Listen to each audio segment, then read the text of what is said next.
24শে July August গণঅভ্যুত্থানের সময় চট্টগ্রামের ডবলমুরিং থানা থেকে লুট হওয়া একটি 9mm তরাস পিস্তল লালখানবাজার এলাকা থেকে উদ্ধার করেছে নগর গোয়েন্দা পুলিশ ডিবি। এ ঘটনায় মিনহাজ নামের এক যুবককেও গ্রেফতার করা হয়। তবে পুলিশ অভিযান টের পেয়ে পালিয়ে যায় তার সহযোগী। সোমবার রাত 2:30টার দিকে খুলশী থানার মতিঝর্ণা এলাকায় অভিযান চালিয়ে তাকে আটক করা হয়। জিজ্ঞাসাবাদে মিনহাজ 2024 সালের 5ই আগস্ট পলাতক সহযোগী আমিরকে সঙ্গে নিয়ে ডবলমুরিং থানায় ঢুকে একটি বিদেশি পিস্তল লুট করার কথা স্বীকার করেন। পুলিশ জানায় ওই অস্ত্রটি বিভিন্ন অপরাধে ব্যবহারের পর মিনহাজ 50,000 টাকায় তা আমির হোসেনের কাছে বিক্রি করেন। তারই দেওয়া তথ্যের ভিত্তিতে লালখানবাজার এলাকায় একটি বাসায় অভিযান চালানো হলে আমির হোসেন পালিয়ে যায়। বাড়িতে তল্লাশি চালিয়ে একটি শপিং ব্যাগ থেকে 9mm ক্যালিবারের একটি পিস্তল উদ্ধার করা হয়।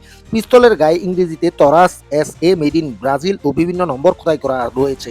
পুলিশ জানায় পলাতক আসামি আমির হোসেনের বিরুদ্ধে কোতোয়ালি থানায় একটি হত্যা মামলা রয়েছে। অস্ত্র লুটের ঘটনায় খুলশী থানায় মামলা প্রক্রিয়া চলমান রয়েছে।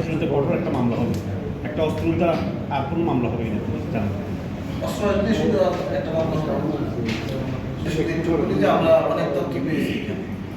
এই তথ্যগুলো নিয়ে আজকে সকালবেলা তো এই রেজাল্ট আসলো, এই তথ্যগুলো নিয়ে আমরা কাজ করবো এবং যেহেতু এ বিষয়ে আইনগত ব্যবস্থা প্রক্রিয়া দিন ব্যবস্থা করে আমরা তাদেরকে রিমান্ডে দেবো। রিমান্ডে আসলে হয়তো আরও বেশি তথ্য পাবো এবং ওই অনুযায়ী আমরা আইনগত ব্যবস্থা নিব এবং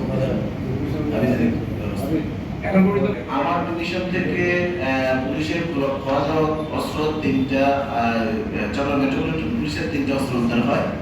তার মধ্যে আমি এখানে ডিসি হিসেবে জয়েন করার পরে লক্ষ্মীপুর থেকে একটা অস্ত্র উদ্ধার হলো আর আজকে আরেকটা উদ্ধার হলো।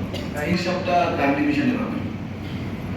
ঘটনায় উনি এই অস্ত্রটা ইউজ করছে কিনা এরকম সে সাধারণত পেশাদার সিদ্দিকী এরকম কোনো ঘটনা প্রাথমিক পর্যায়ে